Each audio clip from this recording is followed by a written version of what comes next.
ici représentée. Madame la Première ministre, chef du gouvernement, ici représentée. Monsieur le Président de la Cour constitutionnelle, distingués entrepreneurs et partenaires, Mesdames et Messieurs, distingués invités,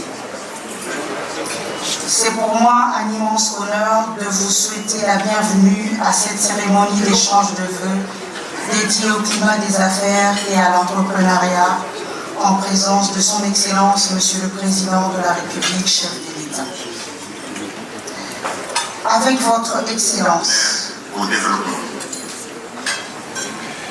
Mesdames et Messieurs les administrateurs de la Fédération des entreprises du Congo, distingués invités, Mesdames et Messieurs, jamais dans l'histoire économique récente de notre pays, le rôle du secteur privé n'a été aussi déterminant qu'il ne l'est aujourd'hui.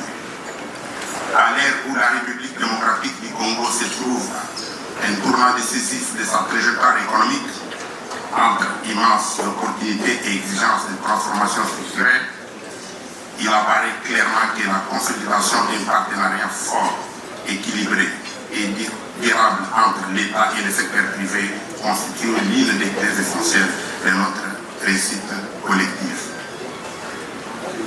Dans cet esprit que la Fédération des entreprises du Congo a l'honneur de vous accueillir solennellement ce jour, à l'occasion de sa traditionnelle cérémonie d'échange de vœux pour l'année 2026.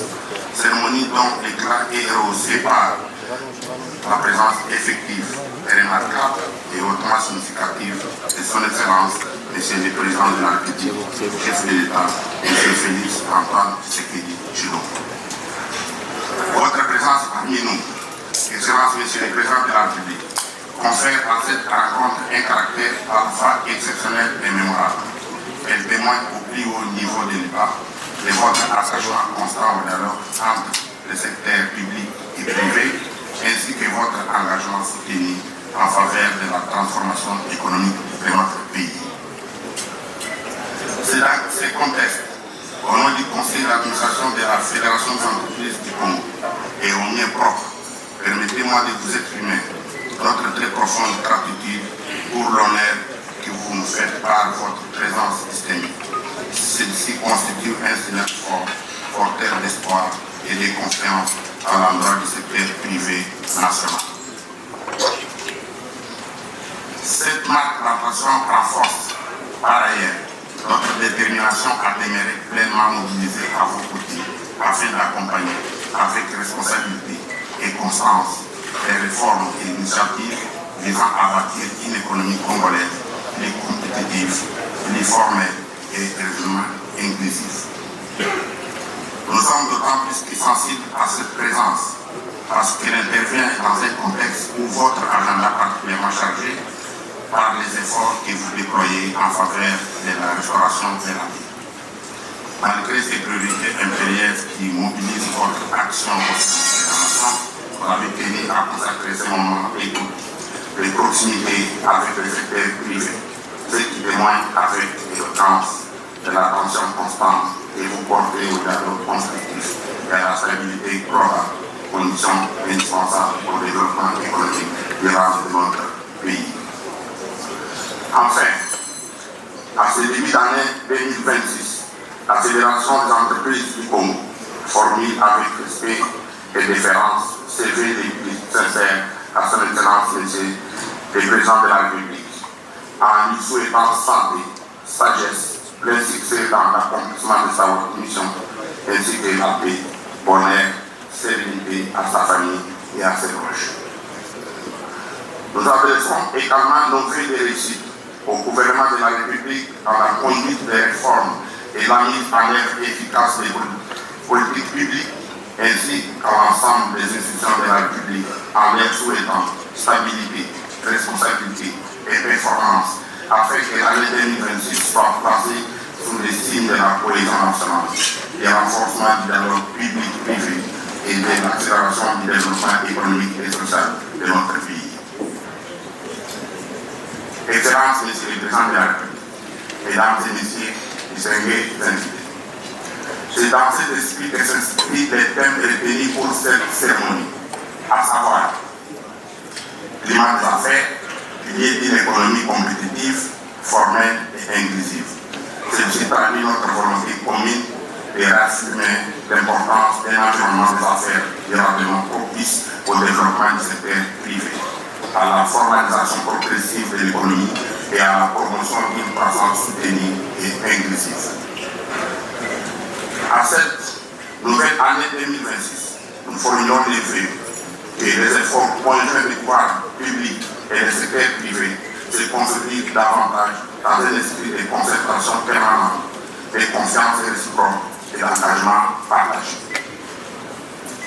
Puisse cette dynamique contribuer à l'émergence d'un environnement véritablement favorable aux initiatives économiques, à la valorisation optimale des ressources nationales et à l'amélioration durable des conditions de vie de nos populations. Excellences, Monsieur le Président de la République, chef de l'État, Mesdames et Messieurs, dans le prolongement de ces ambitions, l'année 2026 s'ouvre dans un contexte international à mutation marqué par des tensions géopolitiques, des transitions énergétiques et des défis climatiques croissants. L'économie mondiale demeure résiliente mais modérée, avec une croissance estimée entre 3,1 et 3,3% selon les fonds monétaires internationaux, soutenus par les investissements technologiques. Cette dynamique reste toutefois inégale, portée en grande partie par les économies du sud global, tandis que la désinflation progressive dans un environnement encore marqué par les incertitudes commerciales et financières. Face à ces incertitudes, la République démocratique du Congo dispose d'atouts majeurs, des ressources naturelles abondantes, une démographie dynamique et une volonté politique de réforme. Dans un contexte de commerce mondial soutenu et de demandes accrues en ressources stratégiques, le pays a une réelle opportunité de se positionner comme un acteur clé. Néanmoins, la réalisation de ces potentiels repose essentiellement sur l'amélioration du climat des affaires, des leviers indispensables pour attirer des investissements et renforcer la compétitivité. C'est pourquoi la Fédération des entreprises du Congo salue avec une profonde reconnaissance les efforts partagés par son Excellence Monsieur le Président de la République pour l'instauration d'un cadre permanent de concertation entre les gouvernements et les secteurs privés, lesquels constituent une avancée significative vers une gouvernance économique participative fondée sur l'écoute, la confiance, la construction collective des réformes et dont il importe désormais qu'il porte pleinement ses fruits à travers des décisions efficaces, des réformes concrètes et une amélioration tangible des affaires au bénéfice de l'économie nationale. Il importe néanmoins de rappeler que la cérémonie de ce jour ne constitue pas un cadre de travail ni un espace de délibération technique. Elle se veut avant tout un moment de convivialité, de célébration et de partage à l'occasion des vœux des nouvel an. Toutefois, dans le prolongement naturel de cet esprit de dialogue, il nous est difficile de ne pas saisir cette opportunité pour porter respectivement à votre attention quelques attentes essentielles du secteur privé, lesquelles s'inscrivent pleinement dans la dynamique de votre volonté politique en faveur de l'amélioration du climat des affaires. À cet égard, parmi les mécanismes immédiats à bannir, 600 prioritaires. 1. Excellences, Messieurs les Présidents de la République, Mesdames et Messieurs, la Fédération des entreprises du Congo tient à saluer avec une haute considération les efforts soutenus qu'il faut ne cesser de déployer en faveur de l'amélioration du climat des affaires en République démocratique du Congo. L'institution, au sein de la présidence de la République, d'une cellule dédiée au climat des affaires, ainsi que la mise en place d'un cadre structuré de concertation entre les gouvernements et les secteurs privés, traduisent une volonté politique affirmée d'inscrire durablement notre pays dans une dynamique de réforme profonde, cohérente et propice à l'investissement. Ces avancées méritoires interviennent en outre dans un contexte particulièrement contraignant, marqué par les défis sécuritaires liés à la rébellion que notre pays subit et que vous êtes résolument engagés à éradiquer. Malgré ces contraintes majeures, votre engagement constant en faveur de la stabilité, la paix et du développement économique renforce la confiance des opérateurs économiques et témoigne d'un leadership déterminé à conduire la République vers une croissance inclusive et durable. C'est dans cette dynamique et en parfaite convergence avec la vision que vous portez pour la transformation structurelle de notre économie et la Fédération des entreprises du Congo se permettra de soumettre dans les prochains jours à votre très haute attention un ensemble cohérent de propositions de réformes structurées dans un mémorandum. Ces recommandations, élaborées à partir des réalités du terrain et de l'expérience des opérateurs économiques, visent à lever les contraintes majeures, renforcer la compétitivité des entreprises et accélérer la diversification ainsi que l'industrialisation de l'économie nationale dans une perspective de croissance durable et inclusive. Toutefois, nous aimerons attirer votre attention sur le secteur industriel de notre pays. Il est impératif d'instaurer une fiscalité durablement incitative et stable, de promouvoir résolument la transformation locale et de développer efficacement les zones économiques spéciales, tout en garantissant un accès compétitif à l'énergie, afin de préserver notre souveraineté industrielle et éviter que la RDC ne demeure un simple pays consommateur. Par ailleurs, une meilleure régulation des avantages fiscaux accordés aux zones économiques spéciales est nécessaire afin d'éviter toute distorsion de concurrence avec les industries existantes. À cet égard, dans ce contexte où les 9 pays voisins de la République démocratique du Congo produisent du ciment à des coûts nettement inférieurs, le maintien de la TVA ainsi que la persistance des multiples prélèvements parafiscaux sur le ciment local aggravent significativement les défis de compétitivité des producteurs nationaux. Cette pression fiscale et parafiscale cumulative renchérit artificiellement les coûts de production et des mises sur les marchés au détriment de l'offre locale. Par ailleurs, il convient de déplorer la porosité persistante de la frontière de Bilanga à Kasumbalesa, qui favorise l'entrée massive des biens et produits importés, souvent en dehors des circuits formels et à des conditions fiscales avantageuses, créant ainsi une distorsion de concurrence particulièrement préjudiciable aux opérateurs nationaux respectueux des règles. En outre, dans un esprit de responsabilité partagée et de recherche des solutions durables, il apparaît aujourd'hui indispensable que le gouvernement s'ouvre davantage à l'expertise avérée de la Fédération des entreprises du Congo afin d'accompagner efficacement la relance et la transformation des entreprises publiques définies des sociétés commerciales.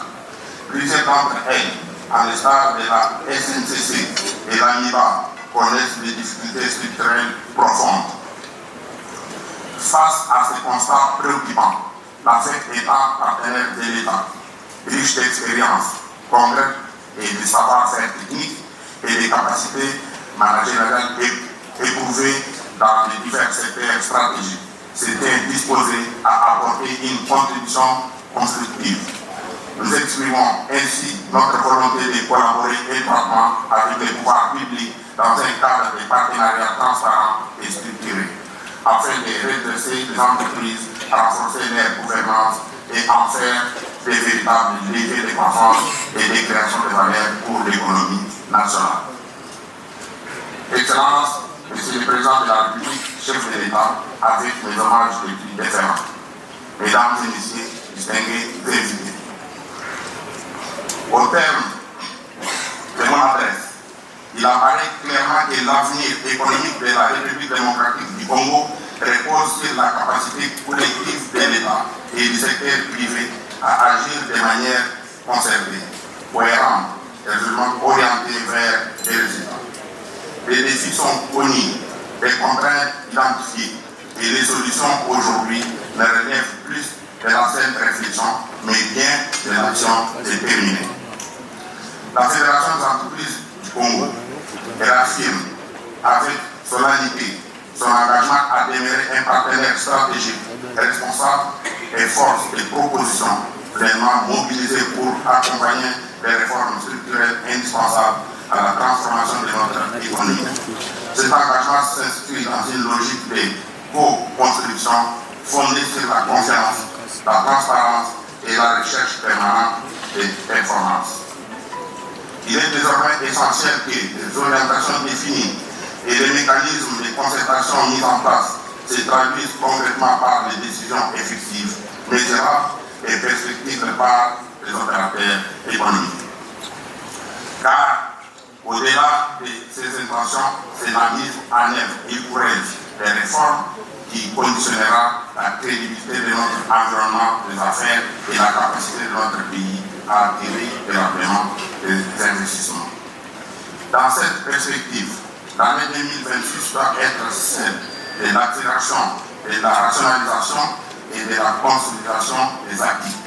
Il doit marquer un tournant décisif vers une économie davantage formelle, compétitive et inclusive, capable de gérer des richesses, de créer des emplois et d'améliorer significativement les conditions de vie de nos populations. Excellence, Monsieur le Président de la République, votre leadership dans un contexte ainsi exigeant constitue un facteur déterminant pour impulser cette dynamique.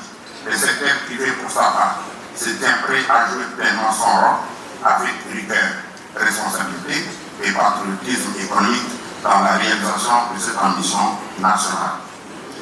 Comme l'expliquait avec pertinence Peter Drucker, la meilleure façon de prédire l'avenir, c'est de l'écrire. Puisse cette conviction inspirer et structurer un partenariat public-privé fort, équilibré et durable, fondé sur la confiance, la responsabilité partagée et la recherche de performance. C'est à ce prix que nous pourrons ensemble construire une économie congolaise prospère, stable et résolument engagée sur la voie de l'excellence. Je vous remercie.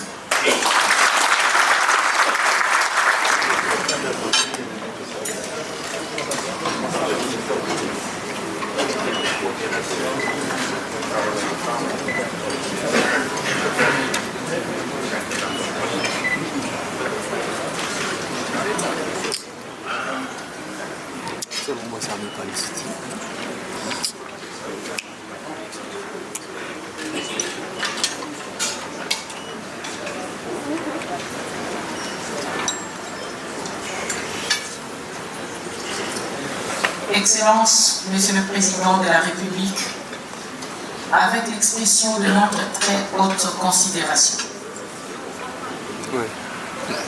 L'œuvre d'art en bronze que nous avons l'insigne honneur de vous présenter au nom de la Fédération des entreprises du Congo, représentée par son président national, M. Robert Malumba Kalongo, se veut plus qu'une œuvre esthétique, il est un symbole. Cette œuvre d'art est de l'artiste Jean-Pierre Doua Nawesh, sculptée en 2018, intitulée « La grande responsabilité ». Sa structure centrale, solide et élevée, représente la fonction suprême que vous incarnez à la tête de la République démocratique du Congo. Elle traduit la hauteur de la charge, la permanence de l'État et la responsabilité historique qui repose sur vos épaules. Garantir l'unité nationale, préserver la stabilité et conduire la nation vers le progrès. De part et d'autre de cet axe central, se déploient de formes complémentaires. Elles symbolisent vos collaborateurs, les institutions et l'ensemble de forces vives qui soutiennent et accompagnent votre action. Elle rappelle que si l'autorité est une, l'exercice du pouvoir est quant à lui collectif. La solidité de l'ensemble résulte de l'équilibre entre ces différentes composantes. À la base, l'œuvre intègre des éléments ouverts et dynamiques, représentant le secteur privé, moteur de croissance et de création d'emplois. Parmi ces forces, la Fédération des entreprises du Congo occupe une place centrale. Elle incarne l'engagement des entreprises nationales à œuvrer aux côtés de l'État pour le développement économique, la prospérité partagée et le rayonnement du pays.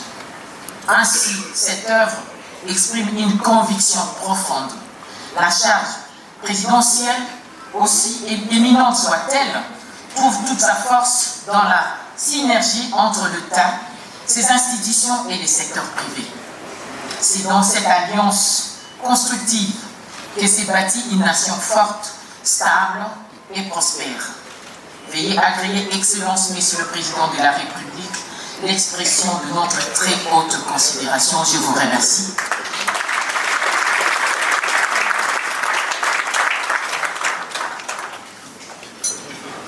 Mesdames et Messieurs les membres du gouvernement, Excellences, Mesdames et Messieurs les ambassadeurs et chefs de mission diplomatique, Monsieur le Président national de la Fédération des entreprises du Congo, Mesdames et Messieurs les membres du comité de direction, Mesdames et Messieurs les chefs d'entreprise, distingués invités, Mesdames et Messieurs, c'est avec un réel plaisir que je prends part à cette traditionnelle cérémonie d'échange de vœux de la Fédération des entreprises du Congo, l'une des institutions majeures de la vie économique nationale. Je tiens à vous remercier pour votre invitation et à saluer l'engagement constant de la FEC en faveur de la production, de l'emploi, de l'investissement et du dialogue public-privé. Je formule à l'endroit de chacune et chacun d'entre vous, ainsi qu'à vos familles et à l'ensemble des forces vives de notre économie, mes vœux les plus sincères pour cette année nouvelle. Santé, succès, stabilité et prospérité. Que 2026 soit pour notre pays une année de consolidation, de confiance retrouvée et de résultats visibles. Ma présence parmi vous s'inscrit pleinement dans la volonté que j'ai exprimée dès le début de mon mandat d'initier un dialogue public-privé structuré, franc et orienté vers les résultats. Ce dialogue constitue un pilier stratégique de notre transformation économique. Il suppose une concertation permanente entre l'État et les forces productives que vous représentez. Il nous permet de mesurer avec lucidité les avancées, de lever les blocages et de définir ensemble les priorités qui renforceront la compétitivité de notre économie et mettront durablement la République sur la trajectoire du progrès.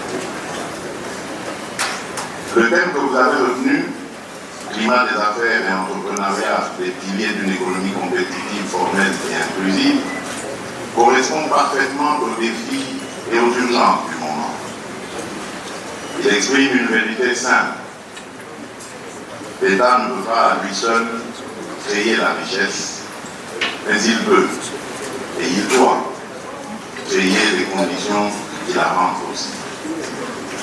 Et cette condition première, c'est un environnement des affaires prévisible, juste et incitatif. Mesdames et messieurs, le monde traverse une phase de recomposition profonde. Les chaînes de valeur se redessinent. La compétition pour les investissements productifs s'intensifie. Les exigences en matière de transparence, de durabilité et de conformité se renforcent. Dans ce contexte, l'attractivité économique n'est plus un slogan, c'est un avantage stratégique qui se construit par la qualité des institutions, la stabilité des règles, la rapidité de l'administration, la protection des investissements et la crédibilité de la justice. La République démocratique du Congo, forte de ses ressources, de son potentiel énergétique, de sa jeunesse et de sa position géostratégique au cœur de l'Afrique, a une responsabilité particulière c'est de transformer son potentiel en puissance de production et sa croissance en prospérité partagée. Pour y parvenir, nous avons fait un choix clair, celui d'une économie de production fondée sur la diversification, l'intégration des chaînes de valeur et un climat des affaires qui inspire confiance. Cette transformation doit reposer sur des piliers complémentaires capables de structurer un modèle productif équilibré et résilient, agriculture et agro-industrie, énergie, industrie manufacturière, numérique et infrastructure logistique. Articulés de manière cohérente, ces secteurs porteront la diversification et la transformation structurelle durable de notre économie. C'est dans cet esprit que le gouvernement, sous mon impulsion, a engagé des réformes et lancé des projets destinés à renforcer l'attractivité de la République démocratique du Congo et à mobiliser davantage d'investissements stratégiques, domestiques comme étrangers, dans les secteurs clés. Parmi ces projets structurants figure le corridor de Lobito et le port en eau profonde de Banana. Le corridor de Lobito est bien plus qu'un axe de transport. C'est une dorsale économique reliant nos bassins de production aux marchés régionaux et internationaux, réduisant ainsi les coûts logistiques et renforçant l'intégration régionale. Le port de Banana, quant à lui, ouvre une nouvelle ère pour notre économie extérieure, pour notre commerce extérieur. Il va accroître nos capacités d'exportation, fluidifiera des échanges et réduira notre dépendance à des infrastructures extérieures. Ces infrastructures prennent tout leur sens lorsqu'elles s'articulent au développement des zones économiques spéciales, appelées à accueillir des unités de transformation, des industries manufacturières, des centres de services et des activités de sous-traitance. C'est ainsi que la diversification devient une réalité économique. En parallèle, le plan stratégique climat des affaires et la mise en œuvre de la feuille de route des réformes gouvernementales permettront de libérer davantage le potentiel de croissance. Enfin, l'élaboration d'une politique nationale des investissements et la révision annoncée du Code des investissements viendront moderniser notre cadre incitatif, mieux cibler nos priorités et offrir aux investisseurs un environnement plus compétitif et mieux structuré. Dans le même esprit, je porte une attention particulière aux outils de mesure et de pilotage des réformes, notamment le rapport Business Ready de la Banque mondiale, que nous considérons comme un instrument de gouvernance, au même titre que notre baromètre national du climat des affaires lancé en 2023. Mesdames et messieurs, nous devons franchir un cap.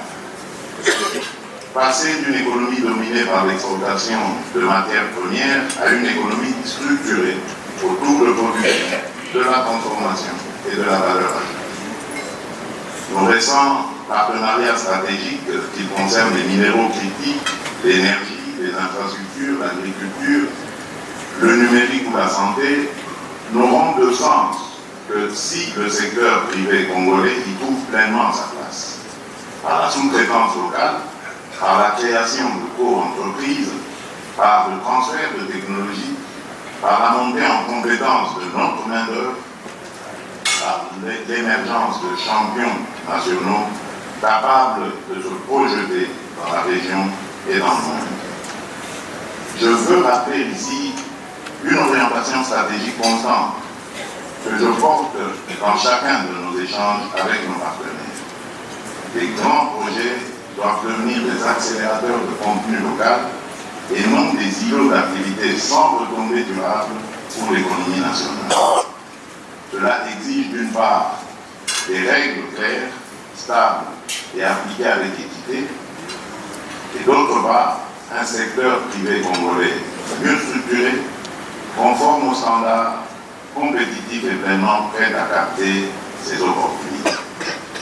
À cet égard, le climat des affaires ne saurait relever uniquement de l'action publique. Il dépend tout autant de la qualité et de la maturité de notre secteur privé. Gouvernance d'entreprise, transparence comptable, respect des obligations fiscales et sociales, protection des travailleurs, responsabilité environnementale et conformité aux standards internationaux. Dans une économie moderne, la crédibilité se gagne et se démontre.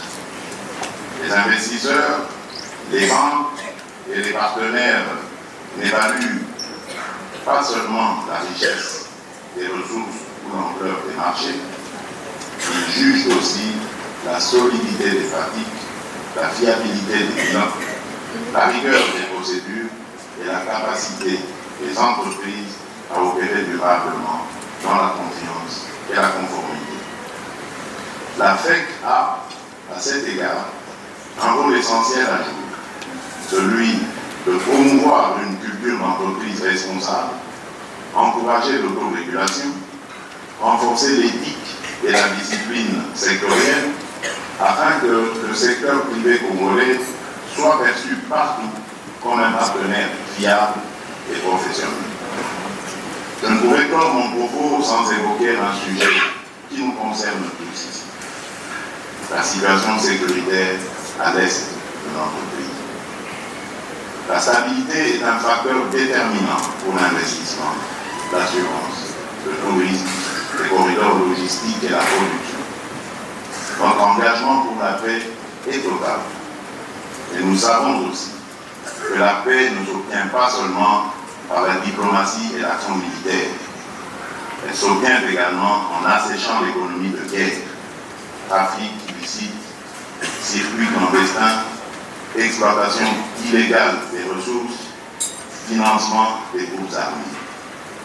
C'est pourquoi la formalisation, la traçabilité, la conformité et la création d'emplois productifs participent aussi directement à la sécurité nationale. Le secteur privé a besoin d'un État qui inspire confiance, qui protège, qui arbitre avec justice et qui crée les conditions d'une concurrence loyale. Le pacte que je propose est suffisamment clair. L'État s'engage à améliorer le climat des affaires, à simplifier, à digitaliser, à sécuriser et à combattre la corruption. À son tour, le secteur privé devrait s'engager à investir, à créer des emplois, à innover, à se formaliser, à respecter les règles et à faire de la gouvernance une force de compétitivité. Ainsi, ensemble, main dans la main, nous bâtirons une économie plus compétitive, plus inclusive et plus résiliente, une économie qui ne laisse pas la jeunesse au bord de la route et qui transforme la richesse nationale en prospérité partagée. Je forme des vœux sincères pour que l'année 2026 soit celle d'un partenariat public-privé plus confiant, plus exigeant et plus performant au service de la République. Je vous remercie.